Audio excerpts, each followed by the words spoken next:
In a quiet town named Squamish, Ellie Chu, a clever high school student of Chinese American heritage, shares her thoughts on an old Greek myth. Humans once had two heads, for arms and for legs, but God split them apart.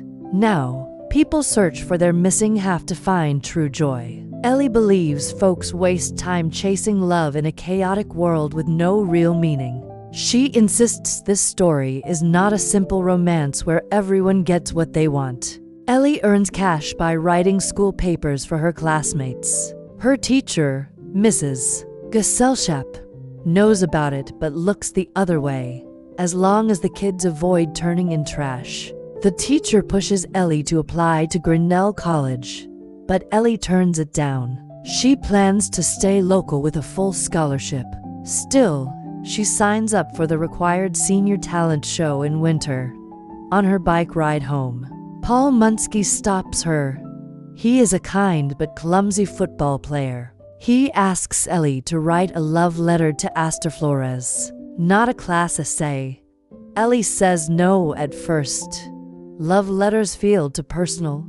Plus, she has her own quiet crush on Astor. She has noticed the girl for years and even talked to her a bit. They share tastes in films and books. Ellie plays music at church for Astor's dad, the deacon. At home, Ellie watches old movies with her widowed father, Edwin. She handles the bills too. When she sees some overdue notices, she changes her mind. She agrees to help Paul, but charges extra. Ellie calls Paul's first draft messy. He snaps back that she has never felt love. That hurts her, but she rewrites it with a quote from Wim Wenders. Astor replies, spotting the stolen words. Ellie writes again, admitting she hides behind others' ideas. She shares deep truths about life and wishes she could speak her own words on love. Astor opens up about her fears. Paul pushes to text right away,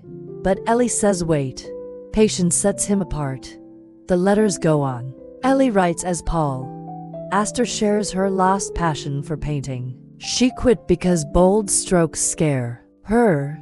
Ellie, pretending to be Paul, suggests a game. Paint on a wall. Take turns with strokes. They make a picture of a girl reaching for a star. Paul grows impatient and texts Astor himself. Ellie switches to quick messages. Astor feels bored with her boyfriend, Trig. She replies. Paul goes on a date with her. She gives him a book, The Remains of the Day, based on what Ellie read in class. Ellie listens in secret and hears Paul stumble. Next day, she tells him to stop.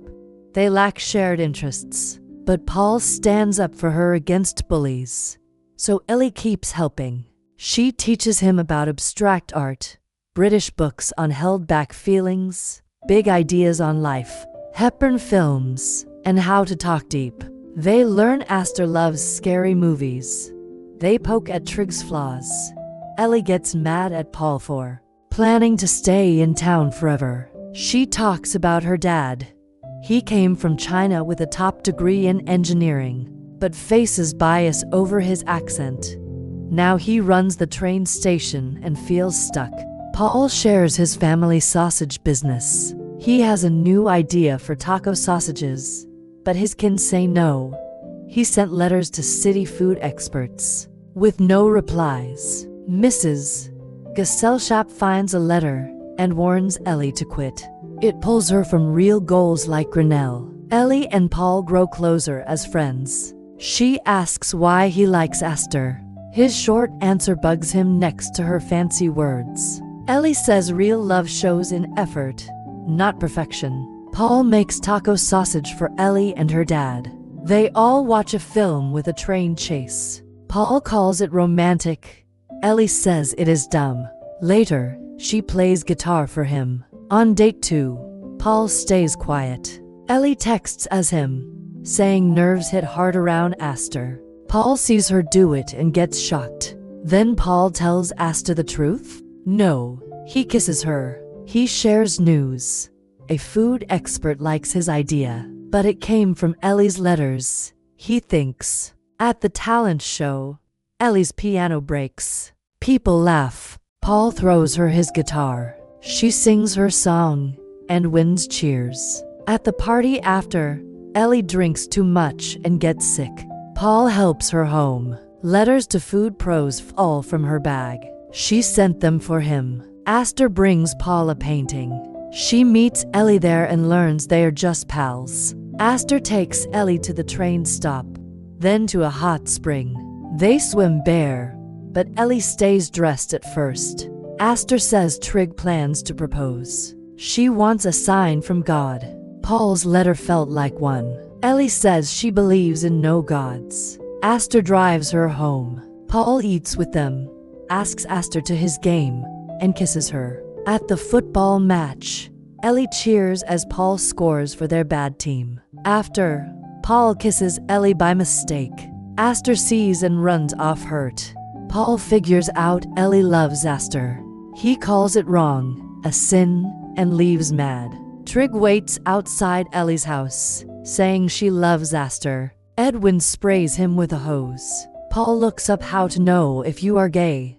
His mom sees. When he drops off sausages, Edwin senses pain. Paul says no date with Ellie. Edwin speaks in Mandarin about his wife's death and Ellie's strength. Then in English, love means facing someone without fear. In church, Trig asks Aster to marry him in front of all. She says yes. Ellie yells no. Paul says love is not faking. No one should pretend forever. He would not stop loving over who else cares. It is his sorry to Ellie. Ellie admits she faked too. She says love is awful, greedy, brave. It is not calm or nice. It is messing up, fixing, like their wall art. Aster knows Ellie wrote the letters.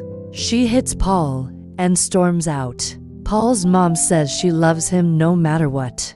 He says he is not gay but wants to change the sausage recipe. She gets mad. Edwin tells Ellie to go to Grinnell. Do not stay stuck like him. Ellie packs. She sees Aster, who made art school plans to say sorry. Aster brushed it off at first but admits she guessed no emojis like Paul.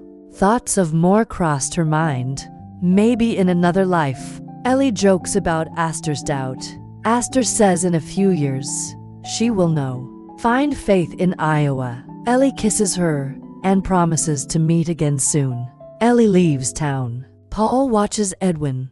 The business grows from Ellie's letters. At the platform, Paul vows to check in. Ellie says no tears. On the train, she feels scared but looks ahead. Paul runs beside, yelling happy like in their movie. Ellie smiles, ready for what comes.